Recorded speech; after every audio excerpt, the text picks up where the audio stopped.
Senhoras e senhores, estamos aqui em mais um Alaska Podcast.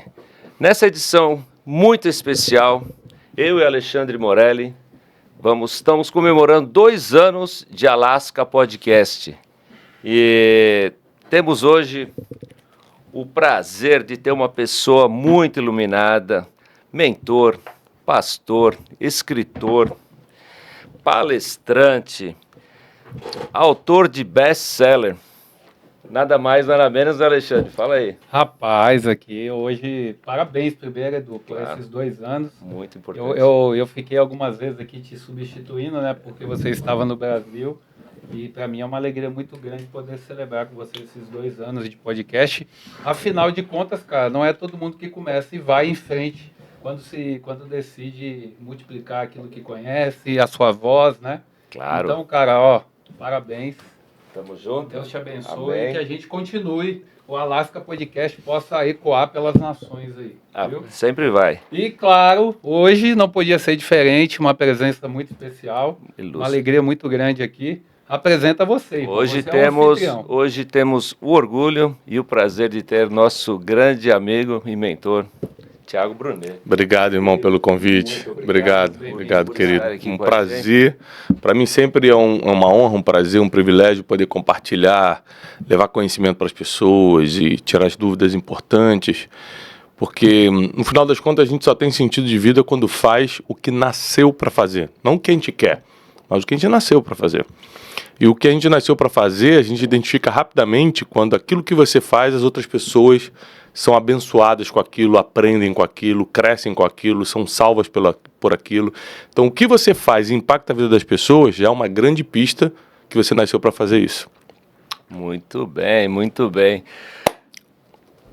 Tiago, pô, a segunda vez que você vem Segunda com a vez. gente aqui, temos muitas perguntas, Vamos lá. muitas coisas para saber, mas eu queria deixar o Alexandre aqui fazer Claro. Tem muitas perguntas para você. Eu acho que a gente já tem várias coisas que se passaram entre a gente já se conhece bastante, os nossos espectadores. Alexandre, é com você aqui, meu querido. Eu não lá. poderia deixar de aproveitar essa oportunidade, Thiago. Primeiro, para honrar a sua vida. Obrigado. Você foi um dos afluentes, né? A gente sabe que Deus é a fonte de tudo. Sempre. E você é um dos afluentes ali que eu tenho me inspirado sempre. Então, glória Amém. a Deus pela sua vida. Deus seja louvado. Amém. Tiago, eu quero começar perguntando algo que o Senhor tem colocado no meu coração acerca de Salomão. Salomão, em dado momento, ele acabou se perdendo um pouco, né? Que a gente sabe ali de Provérbios, depois para Eclesiastes. Eu queria que você, dentro da sua ótica, do seu conhecimento, da sua visão sobre Salomão, em que momento você acredita que Salomão acabou se perdendo um pouco ali em tudo que ele viveu no seu reinado, em tudo ali? Vamos lá. Quanto mais você tem uma coisa, menos você tem outra. Assim é a vida. Então, por exemplo, Sansão era o homem que tinha mais força física na história, na Bíblia. E terminou mal. Salomão era o que tinha mais sabedoria e dinheiro na Bíblia e na história. E terminou mal.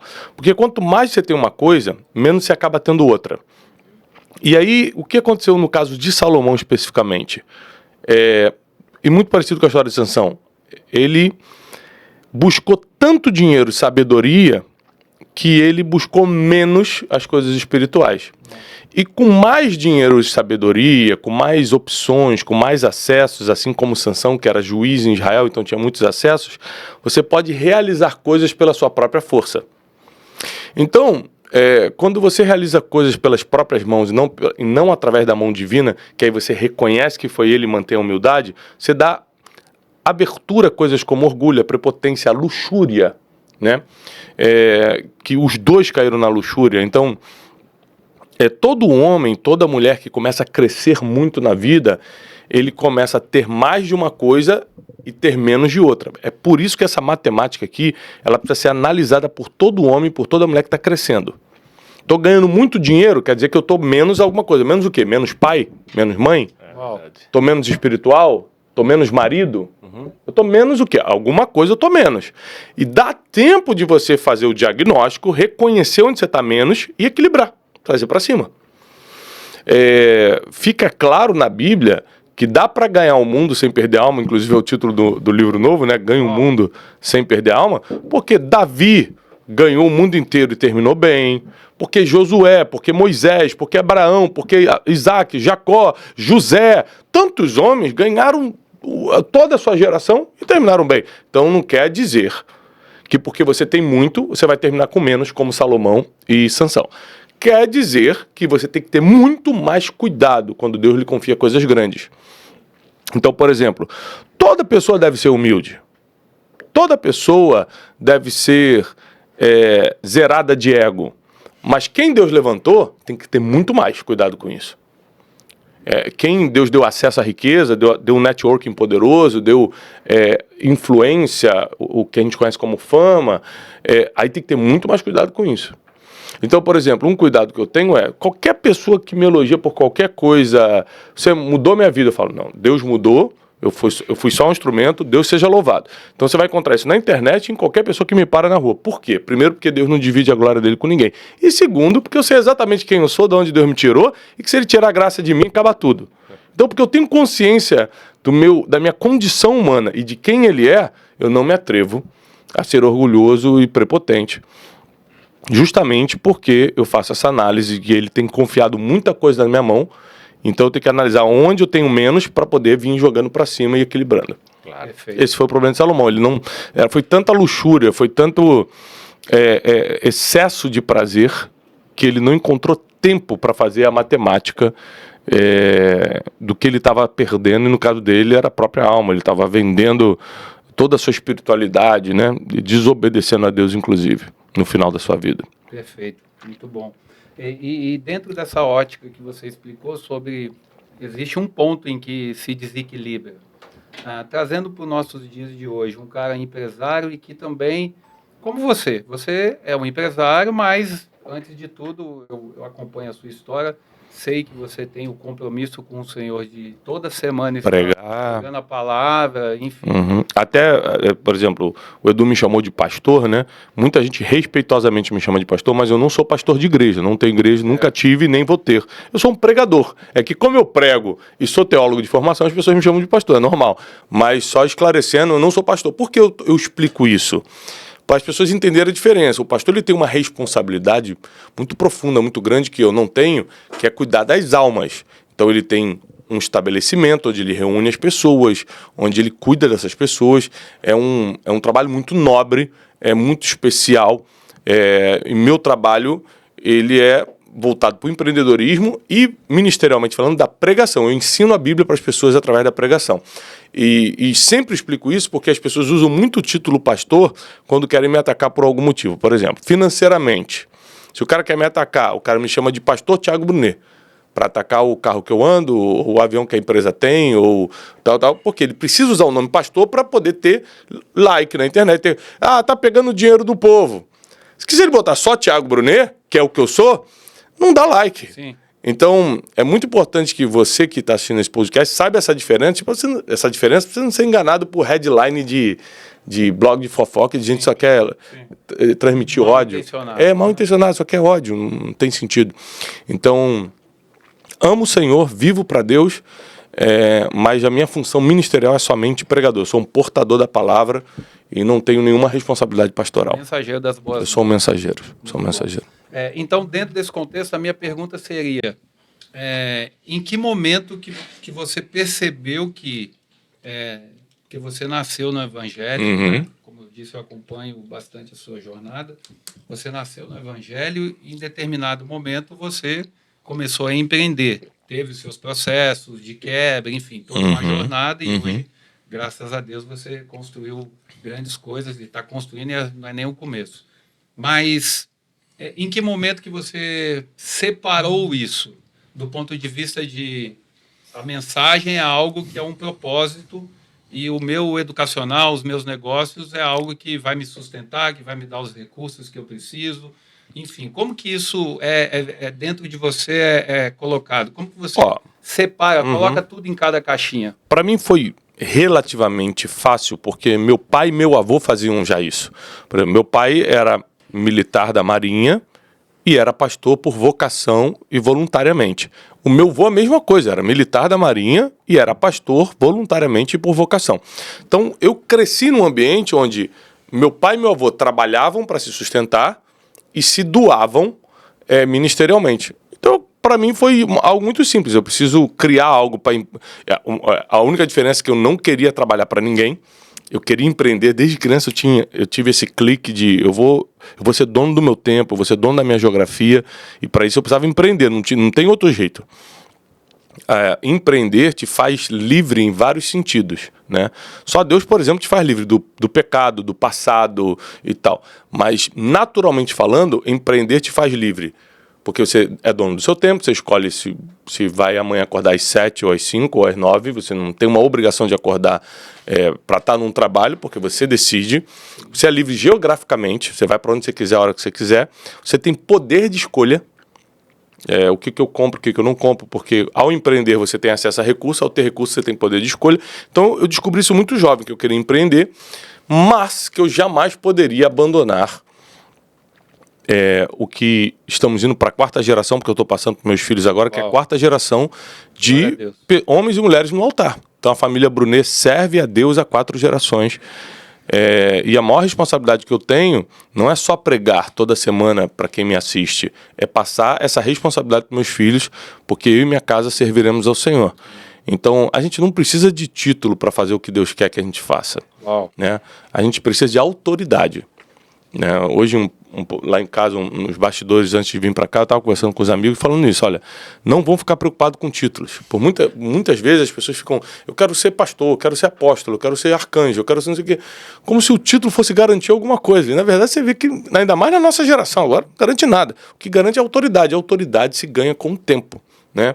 Se ganha com o comportamento que você tem, com a influência que Deus te dá, com a graça divina, o nível de graça divina que está sobre a sua vida, o conhecimento que você tem, a seriedade que você leva às coisas que Deus pediu para você fazer, tudo isso vai aumentando o seu nível de autoridade. Então, respondendo a sua pergunta, para mim sempre foi simples diferenciar trabalho de ministério, porque eu venho de uma família que separou isso. Então, eu sou um pregador voluntário. Toda vez, 2 características interessantes para você entender do que eu faço ministerialmente. Toda vez que você me vê pregando, número 1, eu não pedi para ir, alguém me convidou, nunca na minha vida eu pedi para ir em algum lugar. Posso ir lá, tipo, buscando uma oportunidade numa conferência grande, ou nunca pedi, nunca. Nesses anos todos que eu estou no altar, sempre me convidaram. E segundo, nunca fui pesado para ninguém. Nunca cobrei, nunca pedi, coloquei alguma condição. Ao contrário, muitas vezes eu tenho que dar um jeito de eu chegar, né, para poder comunicar a palavra. Mas isso é um trato que eu tenho com Deus. Não estou falando que é doutrina, não estou falando que tem que ser assim, tá? É o meu trato pessoal. Eu trabalho para que Deus me prospere no meu trabalho e abençoo o reino de Deus e as pessoas através do meu dom de explicar a palavra, gratuitamente e voluntariamente. Muito bom, muito bom. Eu acho que título é uma coisa que nem nada funciona, nem business, nem negócio, e nem... Na nossa geração, não. Funcionou no passado, agora não. No passado, ou mesmo, talvez, no coronelismo, no militar, talvez, mas o que funciona realmente são resultados. Se você tem resultado, você segue adiante, verdade? Ele está diretamente ligado justamente à autoridade. Quanto mais resultados você tem, mais autoridade você tem para falar. Em qualquer lugar, né? Eclesiastes 9 tem uma passagem interessante que diz que um homem tinha muita sabedoria, numa cidadezinha pequenininha, mas um grande rei cercou essa cidade. E aquele homem, a Bíblia diz assim, aquele homem pobre, com sua sabedoria, livrou a cidade, mas ninguém quis honrar e nem mais escutar aquele homem pobre, porque ele era pobre. Então, a Bíblia deixa claro em Eclesiastes 9 que se você for irrelevante nos seus negócios, você pode ter sabedoria, você pode ir para o céu, você pode um monte de coisa, mas escutado você não será. Se o pobre fosse escutado, haveria justiça hoje na sociedade, porque o pobre pede, poxa, me ajuda, poxa, me tira daqui, pô, me dá um hospital bom, me dá um... Se o pobre fosse escutado, estava tudo melhor. Claro. Ele não é escutado, porque só é escutado quem tem 2 coisas, relevância e uma mensagem para entregar. Ok, a relevância, então, está diretamente ligada ao resultado Sem dúvida. De business, na sua vida cotidiana. Dinheiro, seguidores nas redes sociais, comportamento, pessoas que te escutam, o nível de poder que você tem nos negócios ou no trabalho que tem. Tudo isso, naturalmente, para Deus não importa. Para as pessoas, muito. Sim. O livro de Samuel diz que Deus vê o coração do homem, mas o homem vê o que está diante dos seus olhos. Ou seja, quem está preocupado com as suas intenções e motivações é Deus, porque ele está de olho no seu coração. O homem só te reconhece no olho. Então, você está mostrando o que para a pessoa ler você? Então, a gente tem que saber disso, que o nosso comportamento, a forma que a gente se veste, o que a gente posta, está mostrando para as pessoas o que a gente é. Ou está tirando nossa autoridade ou está dando mais, um dos dois. É verdade, mostra quem você é, né? A pessoa que você é está... Sem dúvida. E dentro desse contexto, eu vou trazer um pouquinho agora para o universo dos Estados Unidos. Uhum. Né? Eu cheguei aqui tem 1 ano. Né? Antes disso, eu morei em Alphaville algum período, vim de Goiânia, sou nascido em São Paulo, da periferia de São Paulo. Tive uma jornada bastante desafiadora, como todos, né? Como todos, enfim. E chegando aqui, eu percebi que o padrão do imigrante brasileiro está muito focado em vender hora, né? E eu decidi ir um pouco contramão disso. Então, me manter focado ali num propósito que o Senhor colocou no meu coração da minha esposa, né? Nós estamos iniciando um ministério aqui em casa mesmo, né? Que é um ministério para órfãos aqui. É óbvio que eu tenho negócios e tal, estou construindo algumas coisas, mas eu percebo que você é sempre empurrado para essa questão de vender hora, né? Existe aqui um desafio bastante... A cultura aqui é muito forte. Bastante desafiador, de fato. E eu tenho enfrentado isso do ponto de vista até interior, né? Eu ali sempre buscando me fortalecer na palavra, naquilo que Deus colocou para nós e também produzir, mas empreendendo, sem precisar vender minhas horas. E graças a Deus, esse ano, Deus abençoou e a gente está caminhando. Olhando para essa ótica daqui dos Estados Unidos, eu queria que você desse, assim, aproveitar a sua experiência toda, 3 conselhos para quem está aqui, imigrantes brasileiros que estão aqui e que estão nesse jogo de venda de horas até então, ou que desejam sair, empreender e enfim, estabelecer algo que vá além disso.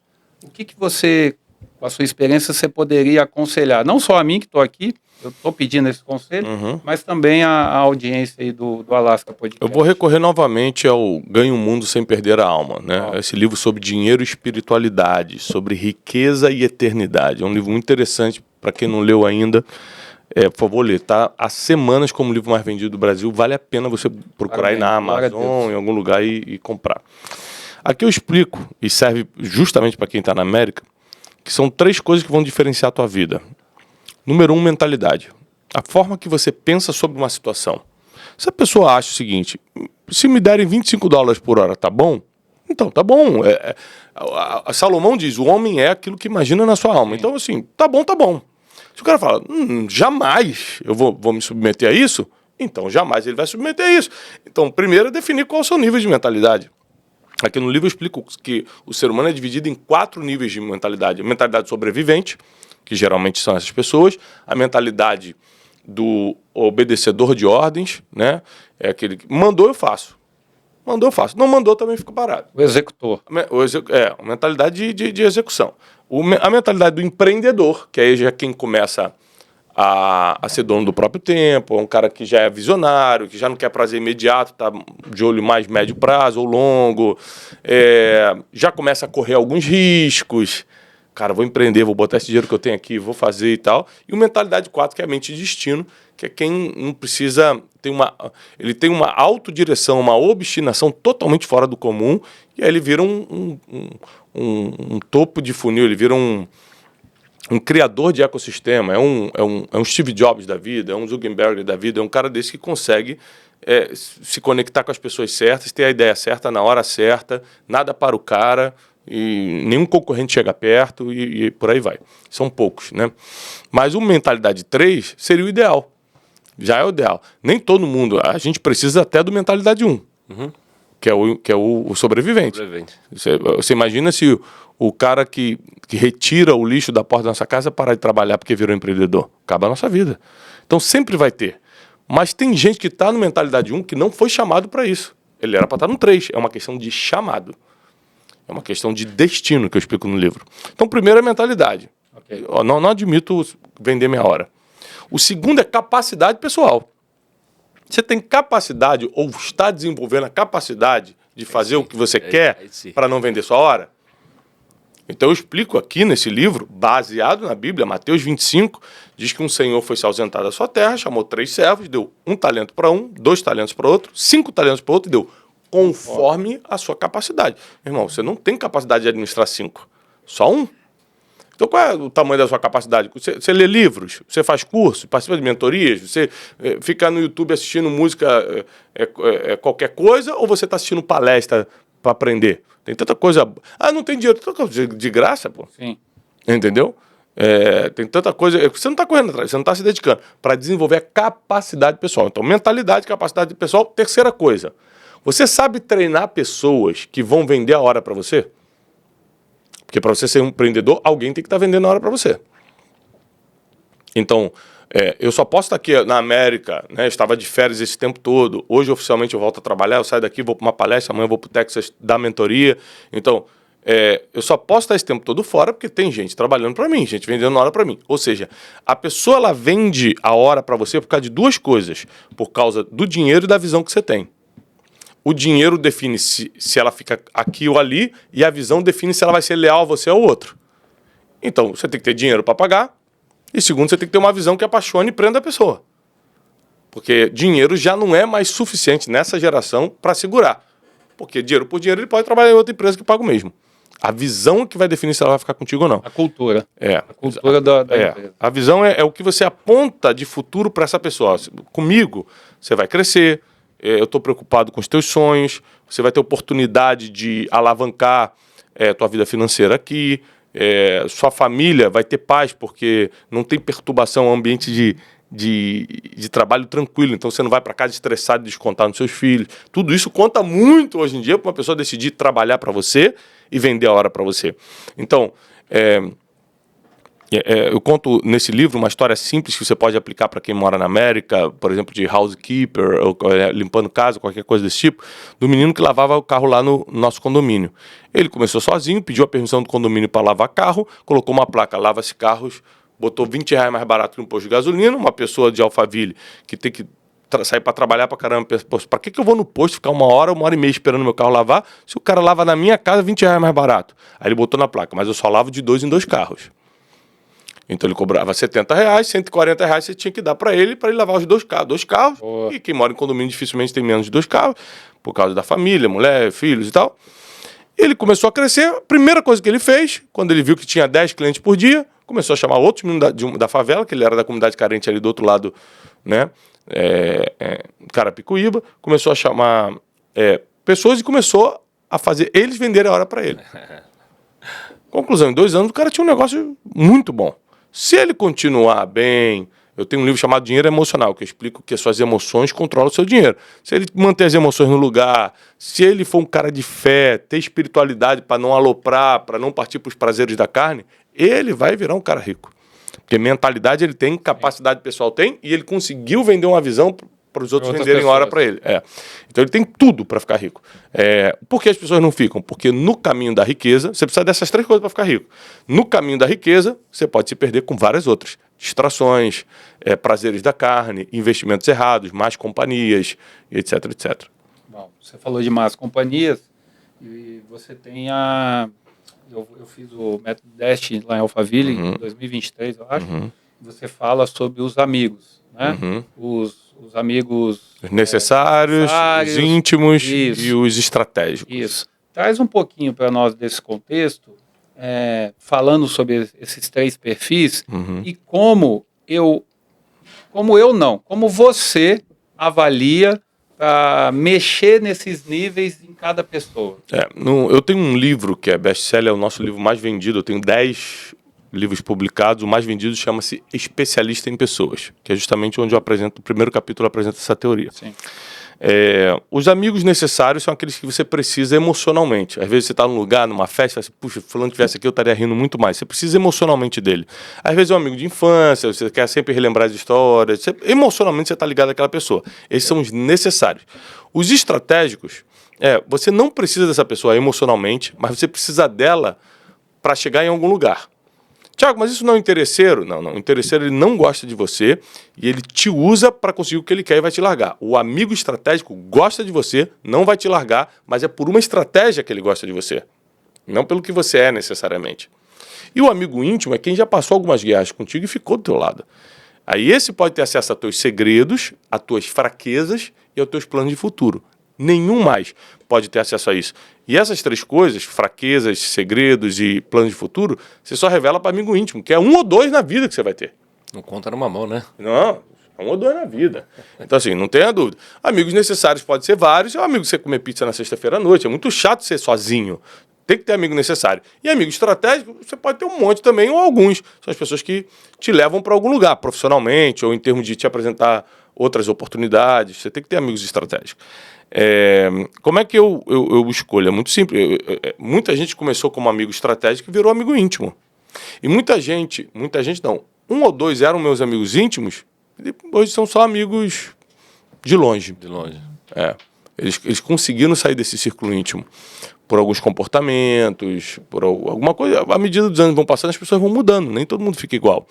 Mas muita gente que começou como estratégico, eu queria esse cara porque ele poderia me levar até ali e ele também estava de amizade comigo, porque eu poderia levá-lo a algum lugar. A gente acabou virando amigo de verdade a ponto de passar uma dificuldade grande juntos, ficar junto e descobrir que a gente era amigo mesmo, que a gente era amigo íntimo. Então eu tenho gente hoje no meu círculo de amizade íntima que começou como amigo estratégico. A gente estava junto para fazer negócio e acabou virando amigo de verdade. Né? Então é um movimento que acontece, né? Não é fixo esses quadros de amigos. E você pode ter por 10 anos um cara amigo íntimo e depois de 10 anos ele muda. Ele começa a andar com outras companhias, ele muda comportamento. Tem gente que estava firme com Deus, agora não está mais, aí não serve mais para você. Tem gente que estava casado, largou da mulher, casou com outro, aí tua mulher não quer mais que ele se relacione com você, e você mesmo não confia mais bem nele por causa do jeito que ele fez com a família. Então tem tantas coisas que acontecem na vida que faz você ficar assim, peraí, caramba, ele era meu amigo e agora continua sendo? E aí a gente cai na questão dos princípios, né? Porque aí você também tem como um balizador dessas relações os princípios que você acredita. Exatamente. Está dentro dos fundamentos da sua metodologia também, né? No Método 10 a gente fala sobre princípios milenários, que é o nome de um livro meu, Princípios Milenários. É o seguinte, viver por princípios não é nunca errar, é sempre voltar para o princípio, é não viver no erro. As pessoas confundem isso. Tiago, você é um cara de princípio? Sou. Então você nunca erra? Erro. Só que eu volto. Como? Pelo que a Bíblia nos ensina, pelo arrependimento. Confessa, abandona, deixa e volta para o lugar. Perfeito. Então, Tiago, você já mentiu? Já. Você é mentiroso? Não sou. Eu sou um homem que fala a verdade. Eu sou um homem de verdade. Mas, por algumas vezes na vida, tem 44, vou fazer 45 agora, já menti. Então, mas mentir não me faz um mentiroso, porque não é uma prática, não é meu estilo de vida.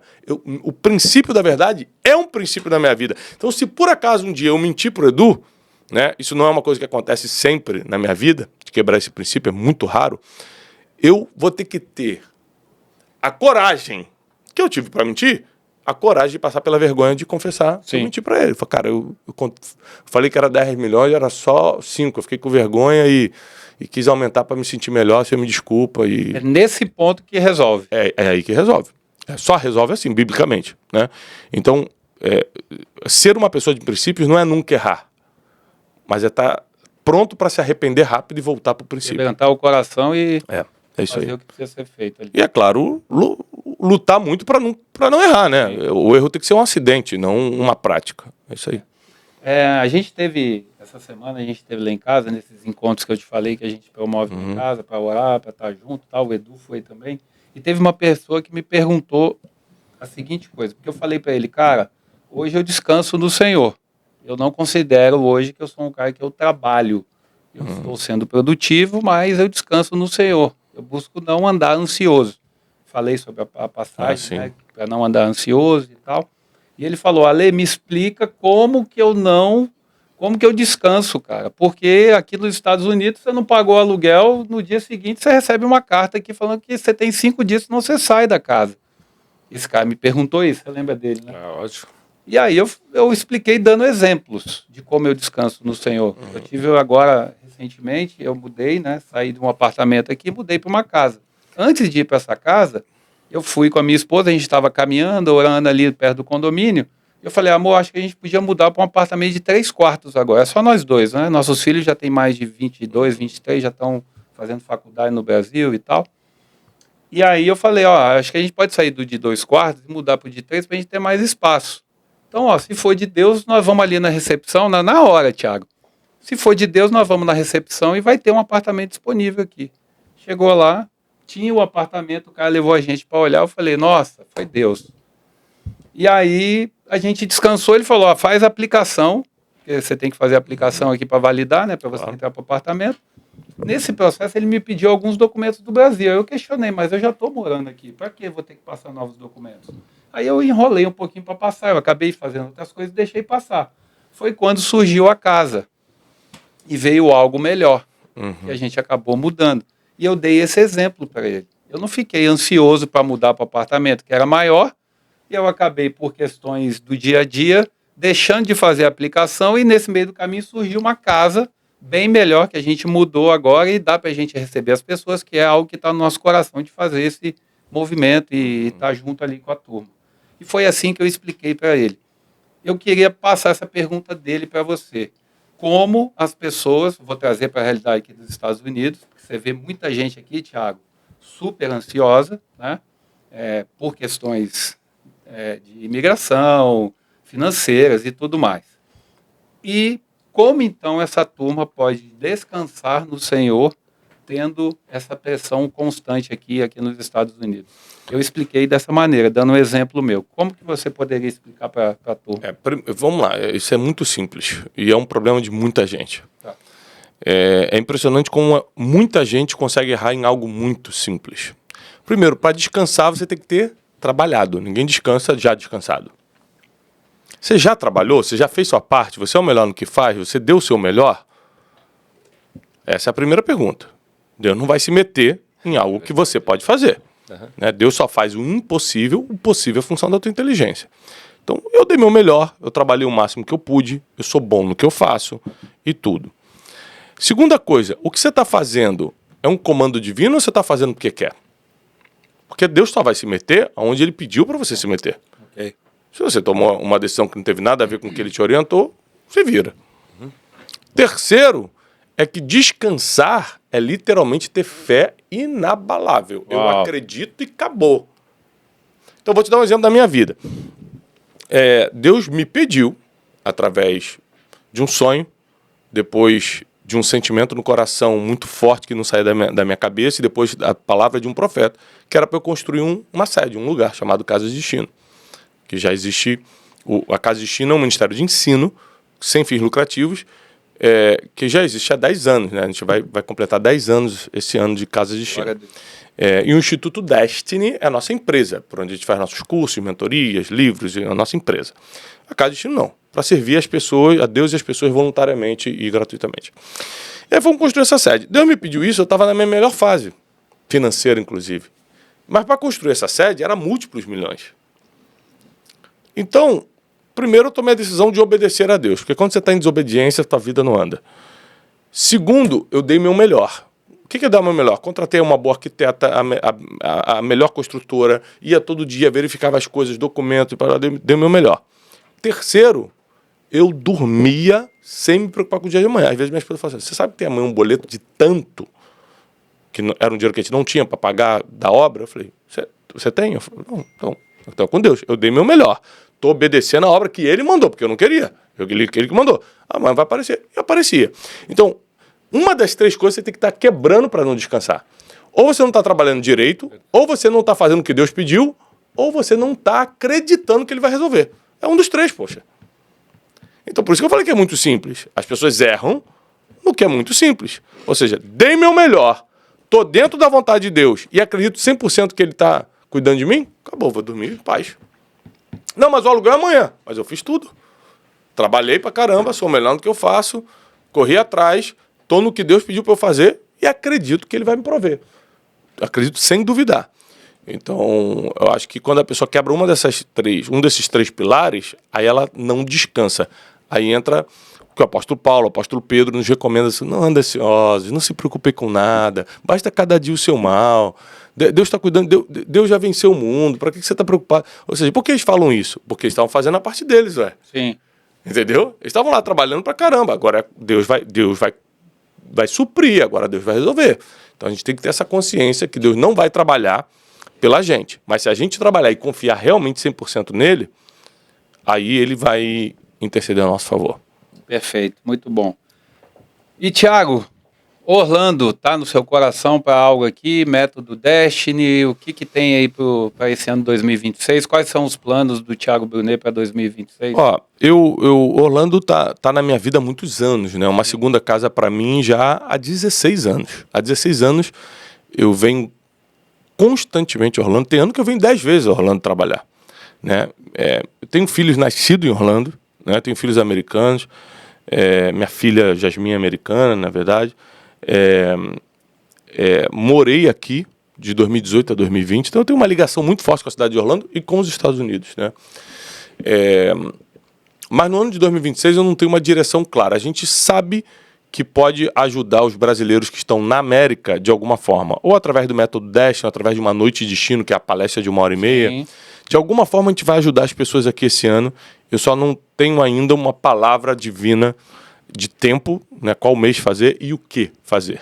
Mas a gente fez o método Destiny em Boston há um tempo atrás, foi um sucesso assim total, 850 alunos. Uau. Foi uma coisa assim extraordinária, histórica pra gente. Você sabe que não é fácil juntar 850 pessoas. Sim. Num evento, a gente juntou num curso de 3 dias. Então, você imagina, é desafiador. Né?